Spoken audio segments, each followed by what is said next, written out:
태어난 년, 월, 일, 시의 네 기둥을 의미하는 사주, 사줄라하고 네 기둥에 대하여 하늘과 땅에 두 개씩을 붙여 8개가 완성되니 그것을 팔자라고 합니다.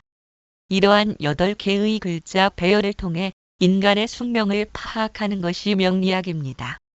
천간은 10개로 구성됩니다. 갑을 병, 정, 목, 희, 경심, 임, 계, 지지는 12개입니다. 인, 묘, 진, 사, 오, 미, 신, 유, 술, 해, 자, 축, 자에서 시작하지 않고 인에서 시작하는 것은 인월이 음력으로 입춘을 지난 1월에 해당하기 때문입니다.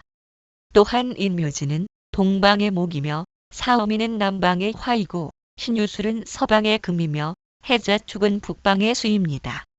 갑은 일에 해당하며 양목이며 을은 이에 해당하며 음목입니다. 병은 삼에 해당하며 양화이며 정은 사에 해당하며 음화입니다. 무는 오에 해당하며 양토이며 기는 육에 해당하며 음토입니다.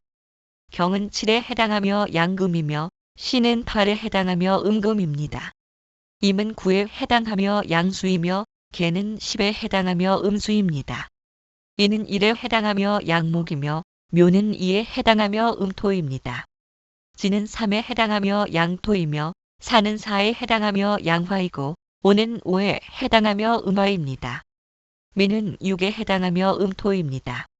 시는 칠에 해당하며 양금이며 유는 팔에 해당하며 음금입니다.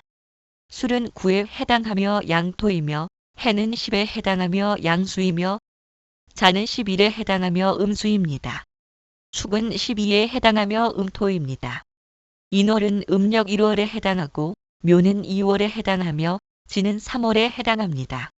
이와 같은 순서를 암기하면 12운성 산출, 시간 산출, 공망 산출 등에서 반드시 활용되는 부분입니다. 음양오행론 이 세상의 모든 것을 음양과 오행의 작용으로 봅니다. 음양은 이분법이요 오행은 오분법이라 일은 하나요. 모든 것의 근원이며 이는 음양이요 하늘에 해와 달이 있듯이 땅에는 낮과 밤이 있고 음양이 있고 세상에는 남과 여가 있습니다. 오행은 목, 화, 토, 금, 수의 5을 일컫는 것입니다. 오행의 상생과 상극으로 이 세상의 이치를 풉니다. 목생화, 화생토, 토생금, 금생수, 수생목 이렇게 상생하며 돌고 돕니다. 목극토, 토극수, 수극화, 화극금, 금극목 이렇게 상극하며 돌고 돕니다. 상생은 서로 살리고 돕는 것이요. 상극은 서로 죽이고 해치는 것으로 볼 수 있습니다. 상생은 조화, 화합이요. 상극은 불화, 부조화, 대립, 분열, 갈등, 투쟁으로 볼 수 있습니다. 세상에는 벗도 있고 적도 있습니다.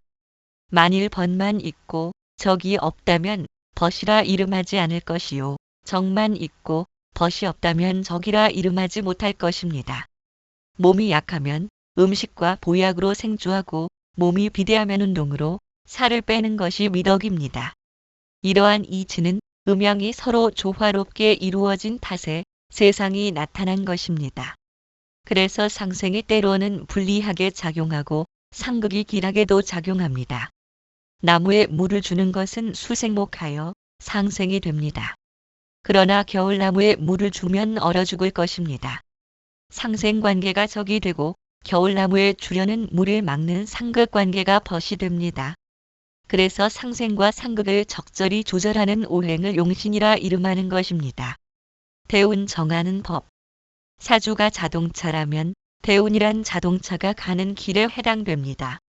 즉 길한 사주라도 용신을 돕는 대운을 만나지 못하면 좋은 자동차로 비포장 도로를 달리는 것처럼 삐걱거리며 먼지를 일으킬 것입니다.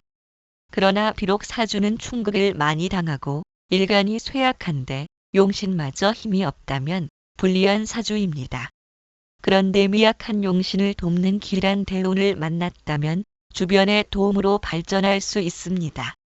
그래서 고서에 이르길 사주 좋은 것이 대운 좋은 것만 못하다고 하였습니다. 인간의 기흉화복이 결국 사주의 조직 내용에 달렸지만 그 변화의 결정 시기는 대운과 년운의 영향을 받는 것입니다. 대운이란 계절의 연장된 변화이므로 간지보다는 지지를 더욱 중하게 여기며 천간과 지지를 각 5년씩 참고하는 것입니다. 대운은 사주의 년간을 기준으로 하며 양년생 남자와 음년생인 여자는 한 칸씩 앞으로 순행하고 음년생 남자와 양년생 여자는 한 칸씩 뒤로 역행합니다. 즉 년간이 갑병목경임은 양간이며 을정기신계는 음간에 해당합니다. 예를 들어 병인년 경인월생에 출생한 남자라면 년간이 양간인 병화에 속하므로 월주인 경인을 기준으로 신묘, 임진, 계사, 갑오, 을미 순으로 한 칸씩 앞으로 순행합니다. 여자가 갑자년, 갑술월 생이라면 대운의 흐름은 양년생 여자이므로 역행하여 월건인 갑술을 기준으로 계유, 임신, 신미, 경호, 기사 순으로 한 칸씩 거꾸로 역행하는 것입니다. 오행의 요점 정리론. 갑을, 인묘는 목에 해당하고 병정, 사오는 화에 해당하고 무기, 진술중미는 토에 해당하고 경신, 신유는 금에 해당하고 임계, 해자는 수에 해당합니다. 오행이란 목, 화, 토, 금, 수를 일컫는 것으로 갑을이나 인묘는 목에 해당하고 병정이나 사오는 화에 해당하고 무기나 진술중미는 토에 해당하고 경신이나 신유는 금에 해당하고 임계나 해자는 수에 해당합니다. 상생은 목은 화를 생하고 화는 토를, 토는 금, 금은 수를, 수는 목을 생합니다. 상극은 목은 토를 극하고 토는 수를, 수는 화를, 화는 금을, 금은 목을 극합니다. 오행은 적당히 균형을 이루어야 하며 어느 한 오행이 강하면 약한 오행은 반드시 큰 타격을 받는 것입니다. 목, 금, 화, 수, 토는 인의의 지신으로 목은 인이고 화는 예이며 토는 신이고 금은 의이며 수는 지에 해당됩니다. 예를 들면 일간에 경금이 있는데 화가 대왕하면 화극금하여 금이 파괴되므로 금이 의미하는 의가 부족하여 용기가 없고 의리 없고 결단력 없는 등이며 신체상으로는 폐, 뼈 등이 손상되는 것입니다. 오행을 올바로 분별하면 그 사람의 성품이나 장단점, 그리고 특징을 쉽게 판단할 수 있습니다. 가령 금일생이 수가 많으면 금의 기운이 설기되어 약해지므로 말이 많고 인색하며 금은 의를 뜻하므로 용기가 부족하여 결단력이 없는 것 등입니다. 목일생으로 화가 많으면 목이 약해지니 목은 인을 뜻하므로 마음이 소심하여 진실이 부족하고 의지가 약하다. 또한 목일생이 수가 많으면 목이 수에 떠내려가므로 목이 표류하여 뜬구름처럼 안정과 침착성이 없고 안주할 곳이 없어 방랑하며 이동이 많고 언행이 일치하지 않습니다.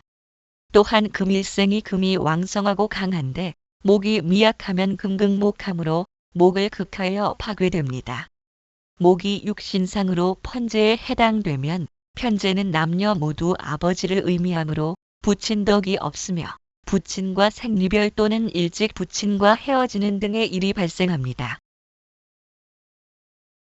생년월일은 사주로 바꾸는 어플은 원광만 세력을 설치하면 명조와 대운 등을 쉽게 볼 수 있습니다.